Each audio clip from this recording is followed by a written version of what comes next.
Hi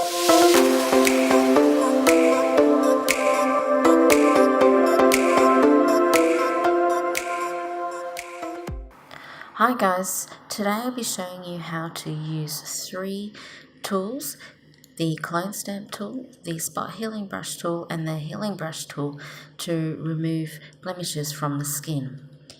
As you can see, this young girl has a few minor little blemishes on her skin. So first off, I'm going to use the clone stamp tool.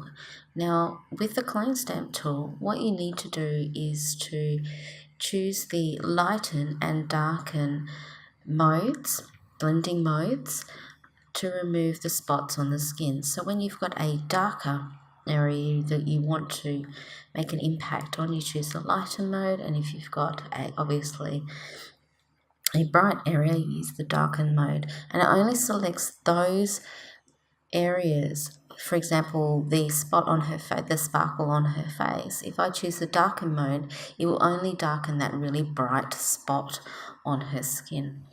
Now onto the healing brush, and the same method applies. And we're only, by using the blending modes, we're only impacting on those pixels. So we're not essentially using a destructive way of editing the skin. So again, moving into the eyes, and I can see the lighter and the darker areas, so quickly changing from the lighten brush mode to the darken blending brush. And you can create these brushes to use as a preset.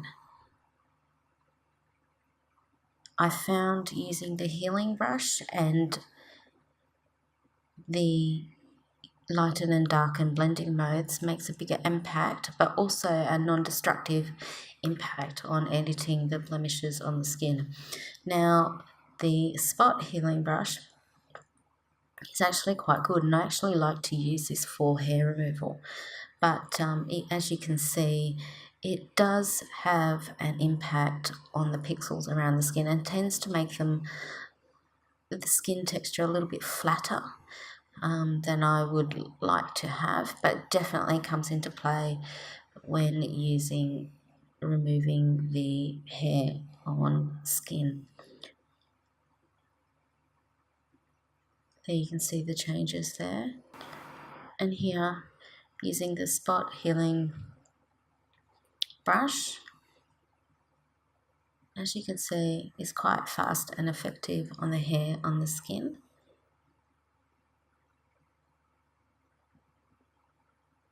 Now using the healing brush, again you can change the blending modes to lighten or darken.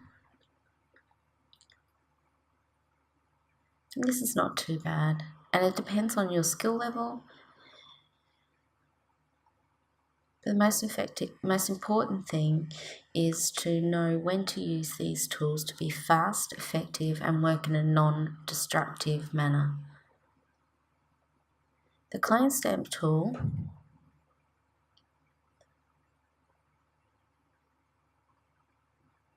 is a little bit trickier to use. It's probably not my go-to one for removing hair on the face.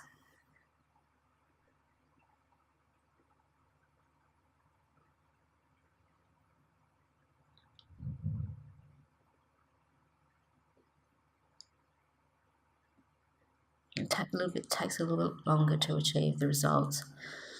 Now this is the first step in retouching. The next step is dodge and burn, so I'm not too concerned. And also with the redness in the blemishes, I can use a hue saturation adjustment layer and remove that red from those blemishes. The most important thing to know is that you can use all 3 to remove the blemishes from the skin to achieve a nice result.